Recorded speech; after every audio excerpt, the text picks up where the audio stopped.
একজন মেয়ে যার বয়স 18 বছর হয় নাই, তার বয়স হচ্ছে 17 বছর 11 মাস 20 দিন।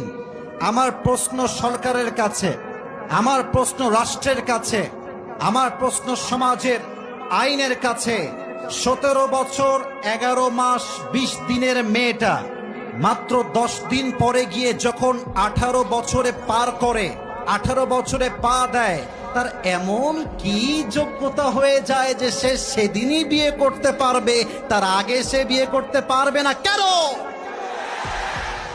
আপনারা 18 বছরের নিয়ম করেছেন বিয়ে করার জন্য, তার আগে বিয়ে করলে আপনারা জেলে দেন, মামলা দেন, থানায় ঢোকান। আপনারা যান ঢাকার এই সাভারে ফ্যান্টাসি পার্কে, গিয়ে দেখবেন ক্লাস 7 এর মেয়ে, 8 এর মেয়ে প্রেম করে বেড়াচ্ছে আমার যুবক ভাইরা। Oh, you don't have any concern about that. You don't care about that. আপনি তা নিয়ে ভাবতে চান না। আমার যুবকরা চরিত্র রক্ষার জন্য বিয়ে করতে চাইলে আপনার গায়ে বেঁধে যায়, এটা বুঝতে হবে। এটা পশ্চিমা সভ্যতা